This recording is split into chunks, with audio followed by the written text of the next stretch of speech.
We have a new name for the coronavirus. The World Health Organization has officially called it COVID-19. The CDC is on guard. It's a word we haven't heard much lately, super spreader.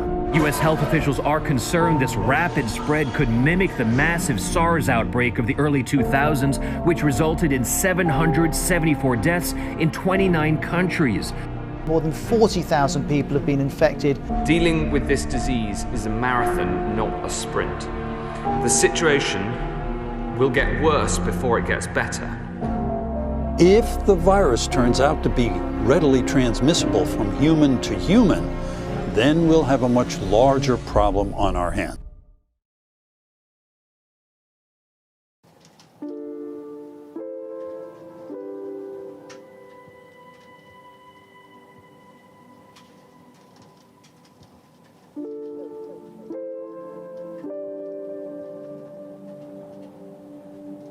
It was like a death. I mean, it was terrible, and I didn't realize it was happening. I think it was when it happened in February, March, and Mark came in and said, there's a plague coming across the country, and I had no idea because I don't watch TV, and I was like, I don't know what you're talking about, and so within a week or so, we were closed. I mean, theater shut down. The world just kind of stopped at that point. I mean, the pandemic changed everything. I was directing Something's Afoot in the Black Box Theater with a cast of 11 when the pandemic hit, and we had to cancel it. We didn't even finish building the set, and we had to tear it apart.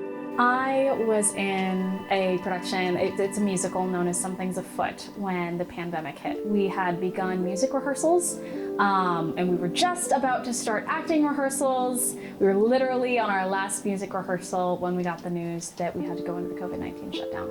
Anything that involved respiration, expiration, we were shut down because expiration, respiration became poisonous. I'm just seeing constant media outlets always talking about how dead media is, how dead productions are, how even film and TV had sort of ground to a halt. I was completely devastated when I heard that the pandemic had shut down all theater productions nationwide and across the world. It was so devastating. I was hopelessly depressed and lost.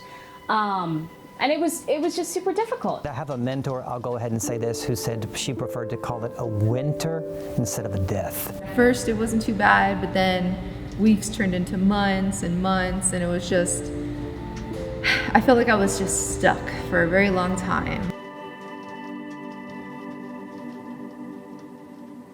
The pandemic, basically, the main thing was how are we going to continue live things and live events during the pandemic. It was important to me and the department with the theater education to continue to produce live theater.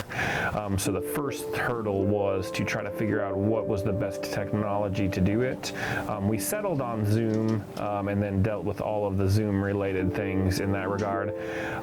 So yeah, that was the big thing, to keep it live and keep the productions going, so where the cast was actually live and not pre-recorded.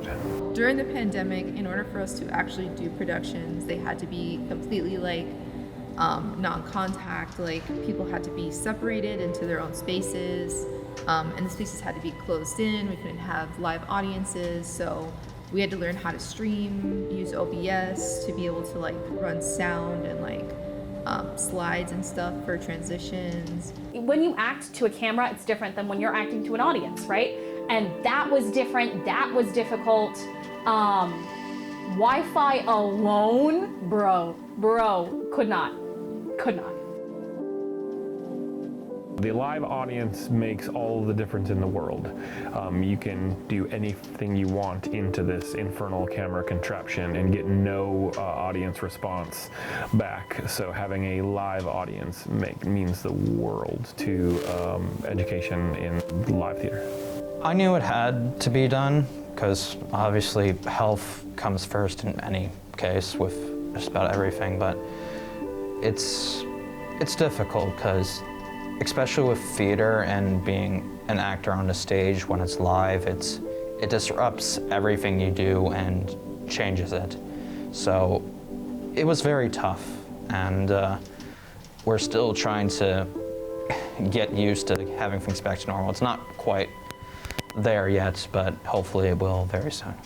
The pandemic changed the way that I thought about rehearsing. It changed my methods for safety. It also changed a lot of my internal preparation as an actress. I became much more comfortable with a camera, much more comfortable with self-taping.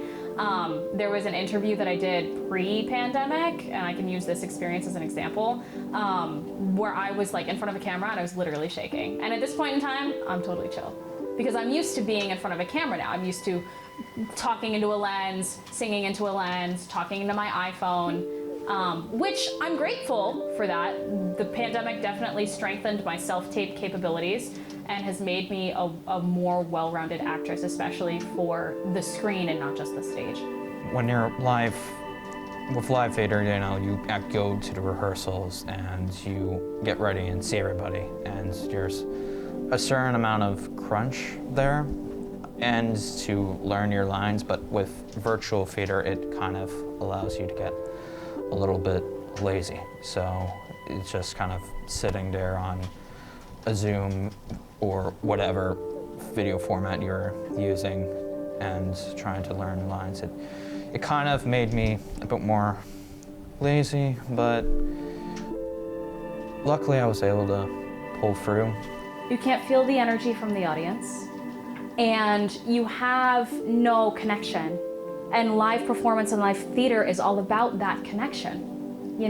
It's about receiving energy, sending energy, and just getting that feeling. And so performing to a screen was not only fatiguing, but impossibly difficult. One thing that in particular is that you live off of audience interaction and the other actors beside you. It's so much harder to perform live on a broadcast for what was supposed to be on the stage than actually doing it in real time. It was difficult to adjust. And yeah, it's gotten a little bit easier. But it isn't live performance. First concern there was for the safety of the students and everybody involved. So, pulling the plug on the Something's Afoot was really hard, but it was necessary just to keep everybody safe, and in my opinion, we should have potentially done it sooner. But with scenery and with lighting and having actors interact with each other and getting that energy from each other, it's a lot harder to do it via webcam versus in person. Lighting for film is completely different than lighting for theater, because what your eyes see versus what the camera can pull in are two completely different things. So we had to kind of learn all new ways of doing shows just because of the pandemic. We needed a wired or hard-lined internet connection for our Zoom production of something, the Maltese Falcon.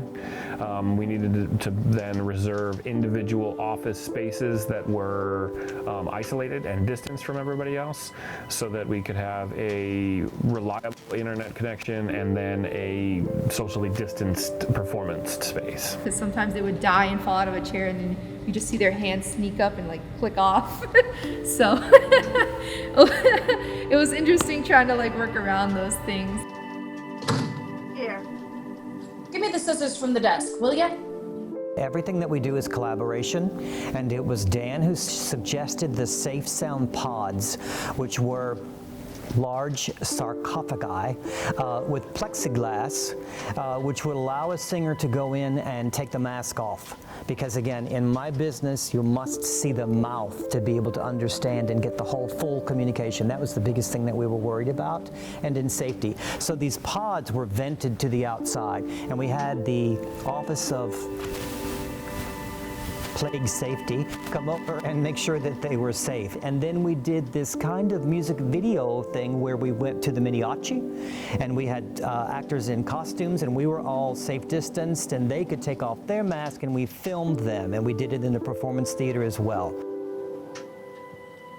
We had to imagine different versions of The Tempest, right? We had to imagine one where audiences would not be there, right? We imagined one where the audience was in an entirely different space and only the actors and the technicians and the crew were in the actual black box. And we were gonna somehow, almost like a movie, like a live movie, we were going to, transmit it into another space, which we were going to like make into kind of a shipwrecked sort of environment, you know what I mean? So we imagined that. Then we imagined one that was entirely on Zoom. Then we imagined one that, we had to keep an open mind and just sort of adjust. We didn't know if we would be masked, not masked. We really didn't know until not the last minute, but pretty damn close to the last minute, how things were gonna happen. How can you live, and how can you as an artist continue when someone tells you that you can't make your art, or that making your art or performing your art is the most dangerous thing you could do for the people that you strive to connect with? The ability to just like sit in my room instead of going to class, it's not healthy, but it's kind of happened because like during the last 2 semesters where everything was socially distanced, and the option was like you could either stay in your room online or you could go to the class if you want to. I knew that I loved theater. I knew that I loved performing. But to be faced with the massive obstacle of you have made the choice to follow your dreams and now you can't perform. It created a really sharp insecurity in me, and I didn't know. I just didn't know if I had made the right choice for myself. I didn't know if theater was something that I wanted to do, because while I love performing and while I love connecting, performing for a screen is not what I want to do for the rest of my life. I want to be on a stage. I want to be in a theater. I want to connect with other people. And not getting to do that made me wonder if I had made the right choice.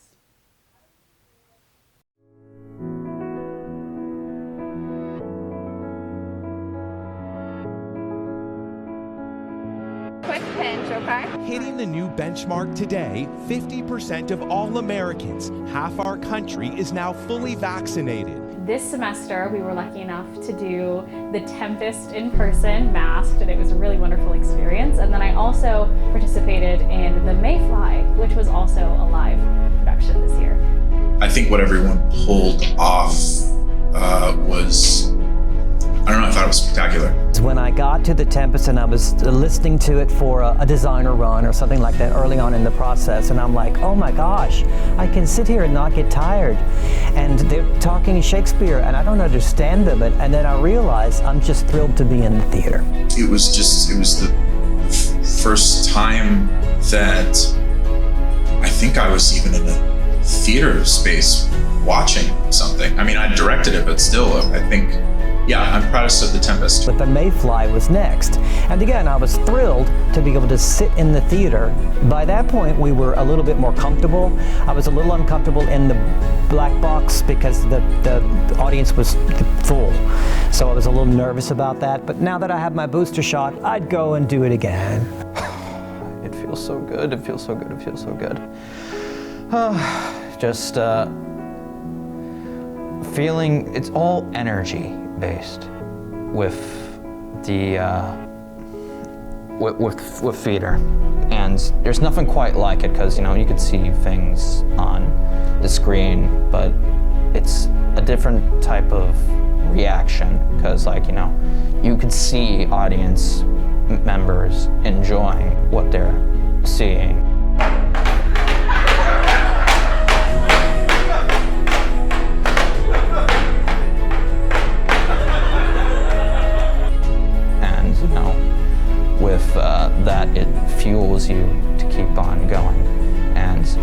once there's rhythm and energy, it flows massively, and with the return of live theater. And it's been amazing, and I'm so excited to get back to what we do best. Oh my gosh, it's the best feeling ever. It's the best feeling ever. When we were doing The Tempest, I am not someone who gets nervous. Like, I've been performing probably now for 10 plus years, and so I don't typically get nervous in rehearsal or even in like tech performances. The only time that I get nervous typically is about a minute before I go on stage. My whole body suddenly gets shot with adrenaline.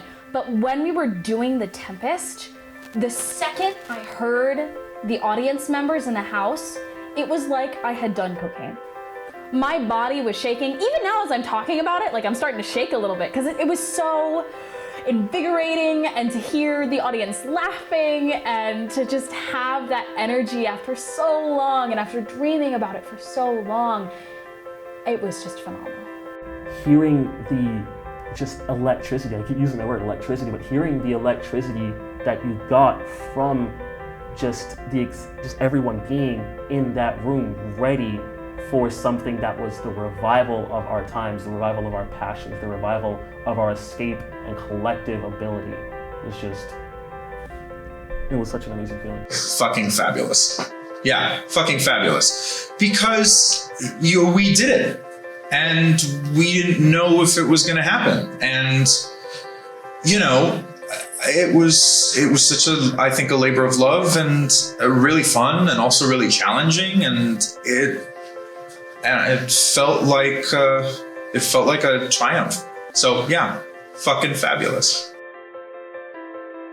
Trying to produce theater during the pandemic has taught me that adaptability is very important in theater. You have to be able to, if your show, for some reason, like an actor gets sick one day, they get food poisoning, and like they're one of the leads, you gotta figure out how to fill that role that night, because like theater says, the show must go on. So you gotta find a way to persevere and get the show done so that we have something to put on stage and we can like show the students, like, even though we have these difficult times, we can still produce theater and produce good theater.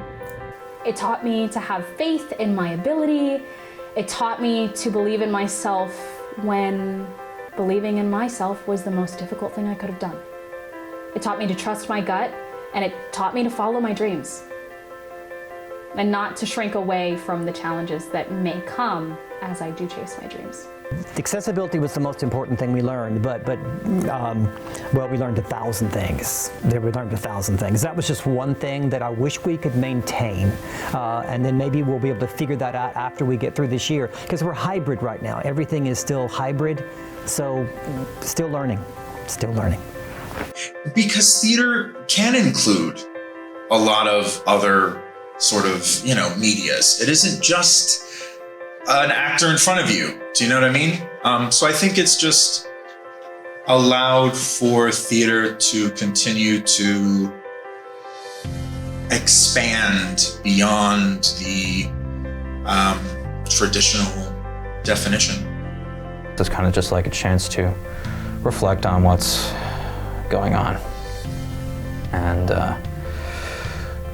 take what you've learned, the mistakes you've made, and bounce back better than before. Flexibility and technology mean a lot to what we do.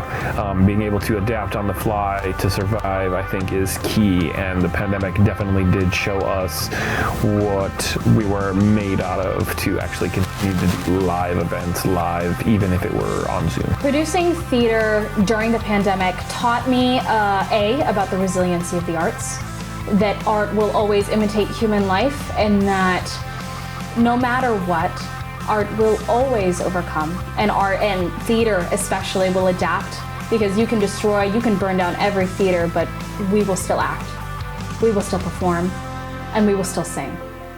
We don't need a theater to do that.